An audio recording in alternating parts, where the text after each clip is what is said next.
Bienvenidos a ASFA Podcast, el podcast que los sumergirá en el emocionante mundo de las zonas francas de Iberoamérica. Hola y bienvenidos a un episodio más de ASFA Podcast. Hoy trataremos un tema apasionante como es la infraestructura sostenible. Cómo pasamos de más de metros cuadrados a una infraestructura que convierte a las zonas francas en un verdadero ecosistema. Durante muchos años nuestras zonas francas compitieron por ubicación y metros cuadrados.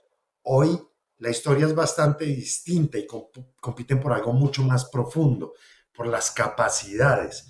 En este episodio hoy conversaremos con René Ramos de Aristos Inmobiliaria sobre cómo la infraestructura bien pensada puede transformar a una zona franca en un verdadero ecosistema de competitividad, en un verdadero ecosistema empresarial a partir del caso insignia de Orion Industrial Park.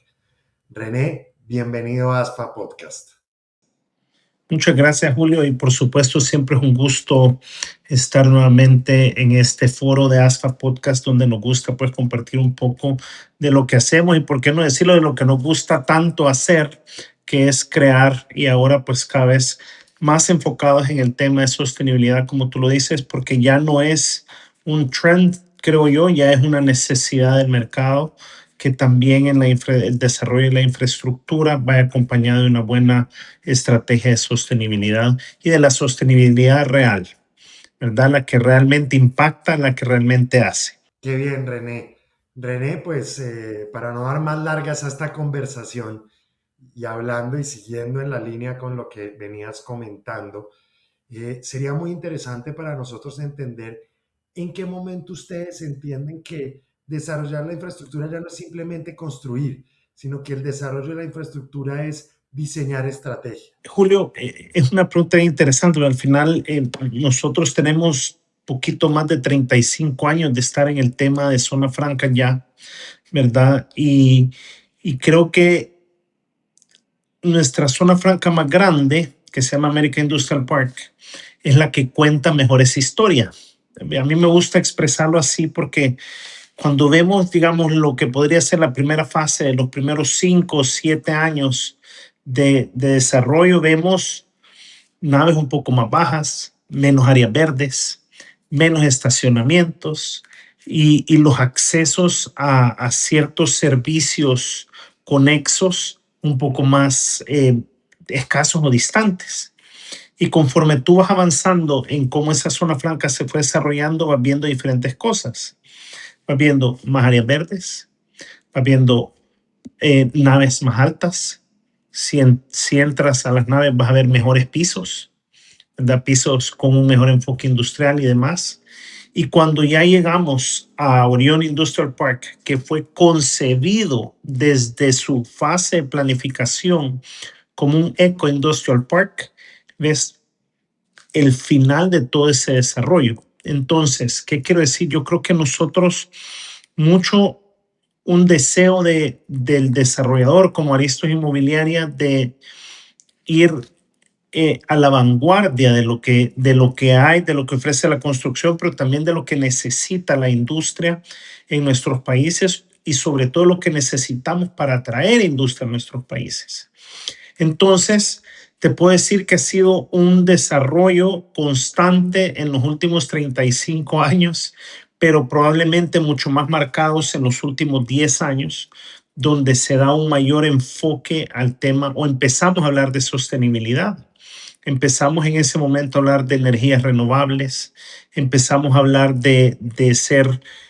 dar el siguiente paso en temas de tratamiento de aguas, de ya no dejarle la responsabilidad solo al cliente, de meternos en ese sentido donde empezamos a hablar de nosotros apoyar y colaborar en todas las partes de desechos, ¿verdad? Entonces, eso nos llevó hace 6 años más o menos con Orion Industrial Park a ya concebir esto como un parque ecoindustrial, que desde el momento de la terracería, que desde el momento de la construcción de las calles, nosotros no todas nuestras calles son derechas, hay unas que hacen algún tipo de zigzag para respetar algunos árboles.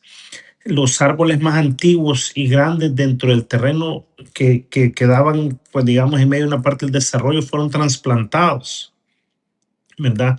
Entonces, creo que fue un crecimiento como la madurez de una persona, veámoslo así, la visión de un grupo que siempre va a apostar en la sostenibilidad y también la necesidad de los clientes, porque por eso nos eligen muchas veces a nosotros y no a la competencia, por nuestro compromiso con la sostenibilidad y por la forma que nosotros desarrollamos el negocio y de alguna forma también le facilitamos al cliente cumplir con sus KPIs de sostenibilidad.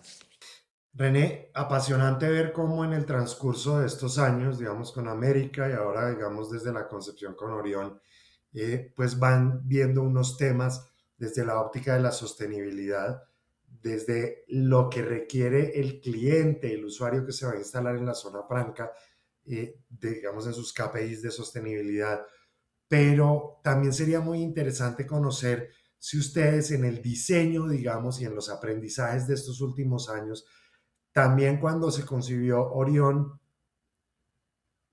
pensaron en resolver problemas específicos más, digamos, del tipo operativo de los potenciales inversionistas o de los potenciales usuarios que iban a entrar al parque.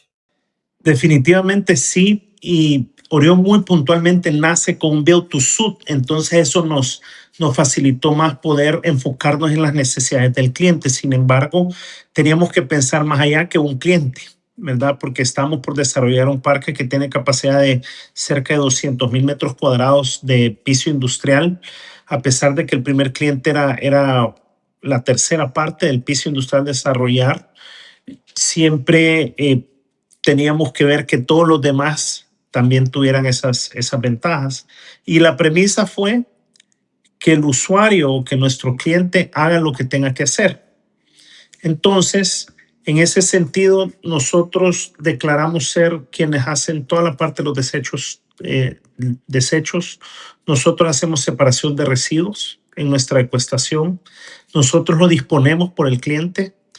Nosotros a la hora del desarrollo también hicimos todo un sistema de retención de aguas para poder utilizar esas aguas para riego posteriormente.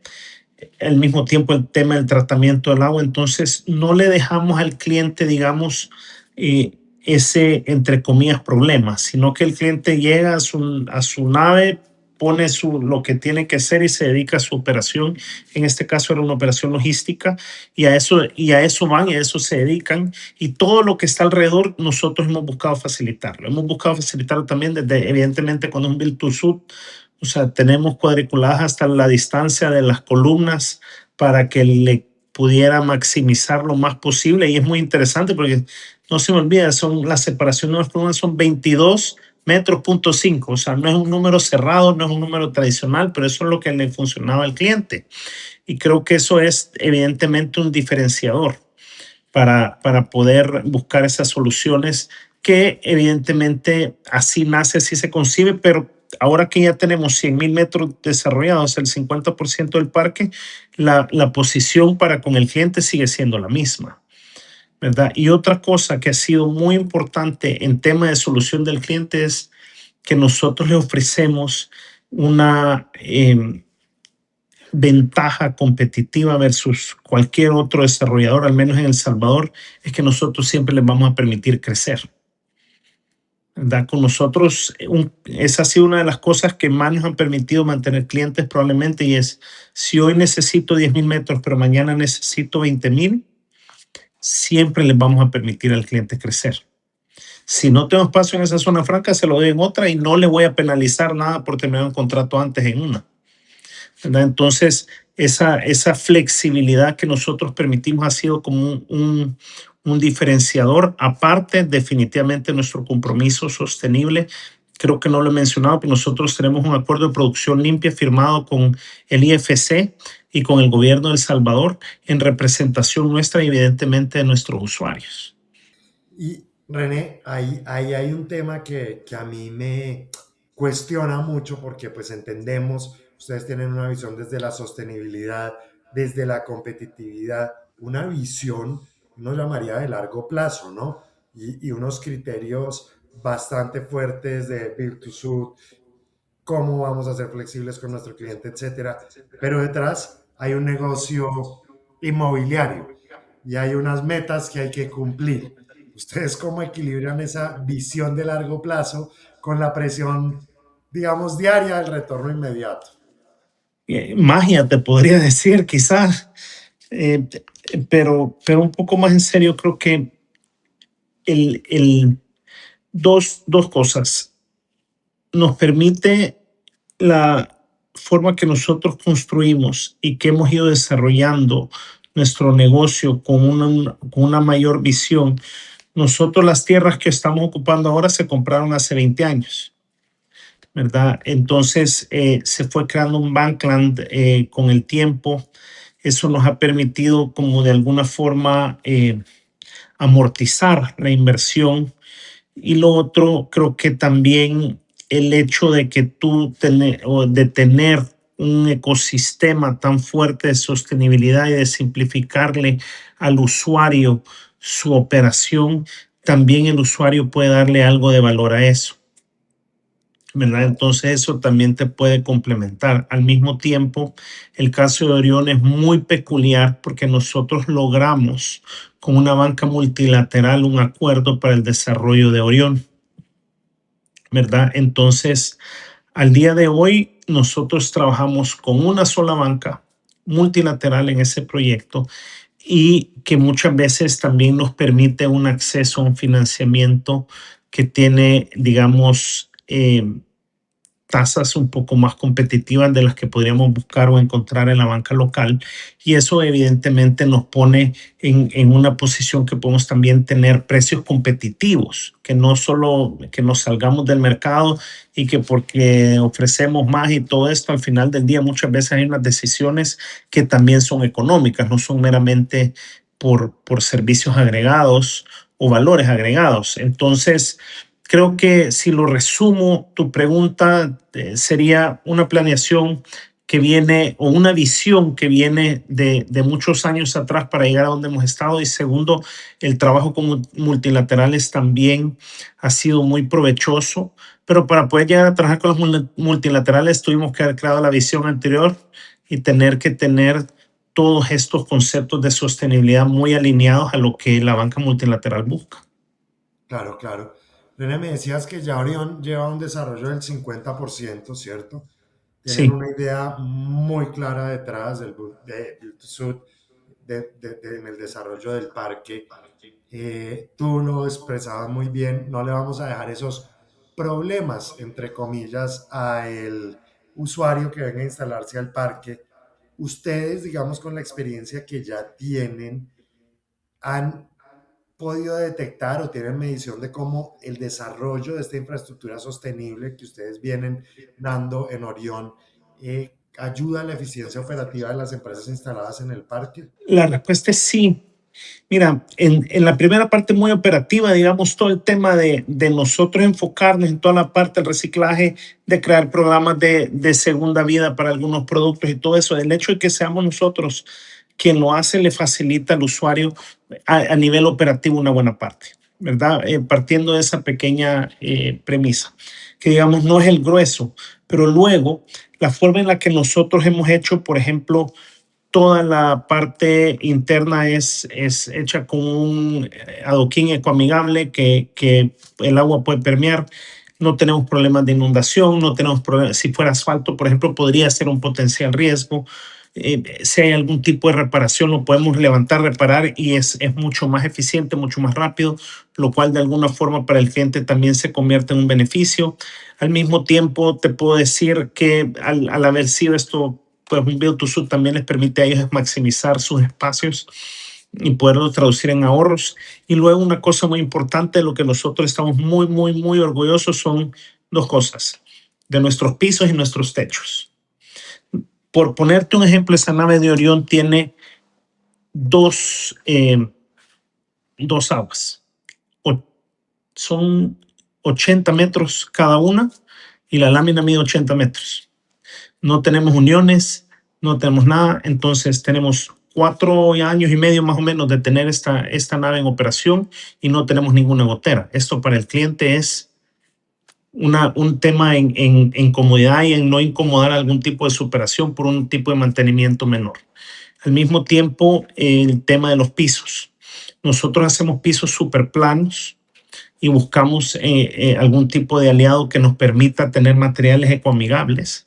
Y al mismo tiempo que logramos eso, estamos logrando también una eficiencia en la operación logística. En este caso, este cliente muy particular, al ser un espacio que es relativamente grande, más de 60,000 metros cuadrados, valoraba en las decenas de miles el ahorro que tenía en las llantas de sus montacargas versus cualquier otro piso. Entonces, sí, la respuesta es sí, buscamos y hemos tenido mucho éxito con eso y queremos seguir siendo estos para poder buscar mejorar la eficiencia operativa de nuestros usuarios, definitivamente. Claro, claro. René, digamos, cambiemos de tercio aquí en este instante de la conversación, porque me parece muy interesante que hemos hablado de ciertos materiales, techos, pisos, etcétera. Y yo te diría, con la experiencia de ustedes, digamos que vienen de América, ahora Orión, eh, hay cosas que se dan por descontadas que una zona franca debería tener, ¿no? Eh, si vamos a lo clásico, clásico, diríamos sistemas de cerramiento y seguridad, etcétera, ¿no? En su infraestructura, alturas de determinadas naves, resistencias y grosores de determinados pisos, ¿no? Estaciones de bomberos, bombeo de aguas, etcétera. Pero digamos que eso ya hoy, y desde mi perspectiva, pues cualquiera que llegue a un parque industrial, sea zona franca o no, lo daría por descontado que quien lo desarrolle lo debe tener. Pero si hacemos un ejercicio de futurología, para ti, ¿cuáles infraestructuras o qué tipo de infraestructuras serán indispensables en los próximos, digamos, 5 o 10 años? Versátiles. Yo creo que esa sería mi palabra, versátil. Nosotros aprendimos eso hace más o menos 8 o 9 años, donde la construcción de las bodegas tenía que ser versátil. ¿En qué sentido? Que yo podría darle ese mismo espacio a alguien que haga manufactura que a alguien que quiera hacer una operación logística. ¿Por qué? Porque también es un mundo cambiante. Por ponerte un ejemplo, en la pandemia, si alguien salió, alguien entró, ¿verdad? Entonces, para yo poder tener, o sea, ya no puedo dejar, digamos, si es manufactura, por ahorrarme unos cuantos dólares, lo voy a dejar a 6 metros porque ellos están felices y no sé qué, pero ninguna operación logística me va a alquilar una bodega de 6 metros de altura.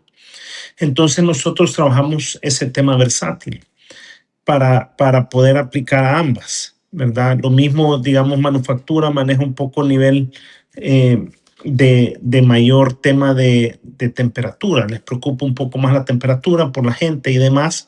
Bueno, entonces nosotros tenemos un proceso de insulación, ¿verdad? Que está acompañado de diferentes cosas y que al final del día también nos ayudan en el tema de la sostenibilidad. Parte esencial de que nosotros ofrecemos como tema de insulación es la absorción del calor que hacen los paneles solares, por ponerte un ejemplo, ¿verdad? Además de otras cosas que, que también se pueden hacer para esto. Entonces, buscamos tener esa versatilidad para poder acoger en el futuro a otro tipo de usuario que no necesariamente, o sea, logístico, o sea, manufactura, a quien le desarrollamos la nave. Y esto desde el punto de vista de la infraestructura física, ¿no? ¿Crees que hay también un must necesario en lo que hoy consideramos la infraestructura tecnológica digital? Mira, creo que ese va a ser un caso muy peculiar nuestro, pero nosotros evidentemente tenemos un data center de primer nivel de un Tier 3 Uptime Institute Certified que nos permite también darles a nuestros usuarios algo que es muy difícil poder proveer. Y nosotros tenemos conectado el data center a nuestros parques con fibra oscura, ¿verdad? Que eso es básicamente el tope de la gama en temas de tecnología de poder ofrecer, pero al mismo tiempo, ya que tenemos un data center, también podemos ofrecer todo tipo de servicios de soluciones de tecnología. Y ahí es donde entra pues otra de nuestras industrias. Eso es, tenemos la parte de energía también que es muy fuerte. Entonces ya podemos dar asesoría de energía eficiente para el desarrollo. Ya podemos hacerle la subestación. O sea, y no tenemos que ir a buscar fuera, ¿verdad? Porque esa es otra cosa que como Aristos hemos podido englobar y es facilitarle la vida también dentro de otros temas como otros proveedores, ¿verdad? Entonces, nosotros podemos hacer todo el tema de iluminación, todo el tema de tecnología también, o sea, conectamos de todo al data center. Tenemos clientes que tienen puntos directos, punto a punto entre sus oficinas, el data center, y operan toda la parte de tecnología desde nuestro data center. Entonces, creo que es un caso peculiar para nosotros porque tenemos la oportunidad de tener eso, pero creo que tampoco es tan descabellado para un desarrollador tener una empresa de energía, tener una empresa de tecnología, porque al final del día, cuando tú ya tenés una operación con suficiente tamaño, nosotros tenemos poco más de 400,000 metros cuadrados de piso industrial ya instalado y funcionando. Eso nos permite también crear algún tipo de economía de escala, pero también te crea un pool de clientes que tienen necesidades. Claro. René, desde tu experiencia, digamos, decías al principio, pues arrancamos con América, ahora estamos en Orión. Ustedes, digamos, tienen las zonas francas, tienen la inmobiliaria, tienen una experiencia vasta en el mundo del desarrollo de este tipo de infraestructuras. Tú desde tu experiencia, y desde los errores cometidos, evidentemente, porque pues no somos perfectos, cometemos errores. ¿Tú qué consideras que es el error que siguen cometiendo muchos desarrolladores al pensar en parques industriales tipo zona franca? Y que es evidente y que podrían dejar de cometer fácilmente. No dejen tragaluces en los techos. Es de verdad, es a la forma de cómo está la eficiencia energética al día de hoy. eh, Querer dejar esos tragaluces para tener algún tipo de ahorro en energía, eh, creo que sale más caro en el mantenimiento de los edificios después, en mi opinión, ¿verdad? Esa lámina se desgasta más que la otra tradicionalmente. Por otro lado, como no es del todo larga la nave, sino que si tú lo ves son pedazos del techo, eso no permite de ninguna forma que haya algo que no, donde no hayan empalmes, donde no sea un potencial riesgo para una gotera o algo alguna filtración, si lo queremos ver así. Yo creo que ese sería para mí el número uno, porque a veces ahorrarnos unos dólares no necesariamente es la visión de largo plazo. Y desde el punto de vista más allá de la idea de negocio, ¿no? Yo, desde mi perspectiva, muchas veces veo que cuando se consiguen ciertos parques industriales, sean o no sean zonas francas, pero muy en específico el caso de zonas francas, se consigue como un negocio puramente inmobiliario. Mi posición personal es que no es un negocio inmobiliario únicamente, si bien es cierto, tiene un componente de negocio inmobiliario. ¿Tú consideras que es un error concebirlo como un negocio puramente inmobiliario o es fundamental? No, no. Voy a ir a la pregunta que me hiciste anterior con el tema de los retornos. A veces el retorno inmediato no necesariamente viene del negocio inmobiliario, puede venir de los negocios conexos, ¿verdad? Como te decía, si yo le ofrezco un servicio de almacenamiento de data center o si le ofrezco el servicio de instalación de todas sus redes dentro de la empresa o si le ofrezco desarrollar su subestación, desarrollarle toda la parte de la luminaria interna, si es una manufactura, toda la parte de instalación eléctrica interna. Nosotros, por ejemplo, el sistema contra incendio llega hasta la punta de la nave y el sistema contra incendio interno porque eso es muy peculiar de cada industria. Un logístico tiene unas necesidades y unos requerimientos depende de lo que está almacenando. Una manufactura solo en la parte de almacenamiento tiene unos requerimientos de contraincendio versus lo que tiene en el piso de manufactura. Entonces, nosotros, por ejemplo, también podemos venderte el servicio del sistema contra incendio interno. Entonces, creo que ahí es donde tú puedes crear a veces negocios un poco más inmediatos que te permiten darle espacio al negocio inmobiliario para que despegue, ¿verdad? Entonces, creo que tu forma de verlo es muy acertada, donde no podemos ver solo el negocio inmobiliario. Claro, claro, de acuerdo. René, para ir finalizando, te propongo un ejercicio que resuma un poco todo lo que hemos hablado y en 5 minutos o menos, lo que creas que es conveniente. Si tú tuvieras que resumir en una idea el por qué hoy la infraestructura, bien sea física, bien sea tecnológica o digital, define la competitividad de una zona franca, ¿cómo lo resumirías? ¿Cuál sería esa idea? ¿Cuál es, digamos, lo que nos podemos llevar aquí de esta conversación en ese sentido? Empezando digamos, en lugares donde la competencia está trabajando de forma similar, ¿verdad? Donde ya todos tenemos algún tipo de visión o de empezarnos a voltear a este tema de la tecnología, el tema de la sostenibilidad y demás. Creería yo, Julio, que tenemos que tener algún tipo de diferenciamiento en la infraestructura, donde tenemos que entender que la infraestructura no es solo la nave per se, ¿verdad? Es ofrecer un buen patio de maniobras. O sea, te pongo un ejemplo, en muchas zonas francas, cuando está el andén de carga, cabe el contenedor y el cabezal o furgón, o no sé cómo le llaman a la parte del frente del camión, queda fuera sobre la calle, ¿verdad? No, en nuestro caso no. O sea, cabe el contenedor y cabe el camión al frente. Y eso no molesta la calle. Entonces, para mí, cuando hablamos de infraestructura, vamos más allá de que solo la pura nave. Porque probablemente la pura nave, cuando las vemos todas, las podemos ver iguales.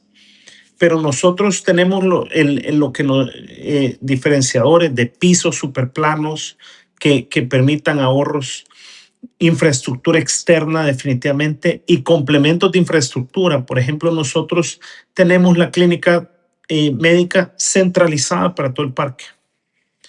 Nosotros tenemos, entonces ya no es problema del usuario, del cliente, de que tengo que tener un médico, de que tengo que cumplir con esto por ciertas regulaciones que hay a nivel gobierno. Entonces nosotros le ofrecemos la solución, parte de esa infraestructura. Entonces, claro, ¿qué nos permite a nosotros? Tener ginecólogo, tener médicos generales, tener pediatra, tener un staff de enfermería mucho más completo. Entonces, esa infraestructura que desarrollamos le permite al usuario o al cliente tener una mejor infraestructura para atender a sus clientes. Y estoy seguro de que el empleado prefiere trabajar para una empresa que está dentro de uno de nuestros parques que dentro de otro, porque le da un beneficio intangible que si su hijo se enferma y hay un pediatra, ¿verdad? Y estamos adscritos al Seguro Social. Entonces, encima de todo, es un beneficio, digamos, que la persona ha adquirido. Y así mismo todo, ¿verdad? Tenemos la infraestructura para el tema de todo el sistema de agua potable, tenés la infraestructura para el sistema contra incendio, infraestructura que tú decís digital, donde le podemos ofrecer acceso a data centers de primer nivel, que si quieren tener el primario en sus ubicaciones y quieren el secundario, pues ofrecemos donde hacer también todo ese tipo de apoyo tecnológico. Entonces, la realidad es que no, o sea, no es solo la nave lo que define o lo que un cliente debería de utilizar para definir a dónde se va. Si bien es cierto, es un factor importante, pero la infraestructura completa que ofrezca el desarrollador es un factor diferenciador, ¿verdad? Porque si yo ofrezco utilities, clínica, servicios digitales, y te puedo ofrecer todo tipo de mantenimiento necesario para tu operación con seguridad. Deberíamos de ser más competitivos que otros, a pesar de poder ser unos centavos más caro que el otro. Pues ya lo ven ustedes, de la mano de René Ramos, de la experiencia del desarrollo de Aristos en El Salvador, vemos cómo la infraestructura va más allá de los requerimientos técnicos y específicos de una nave, bodega o como lo llamemos en distintas partes de la región.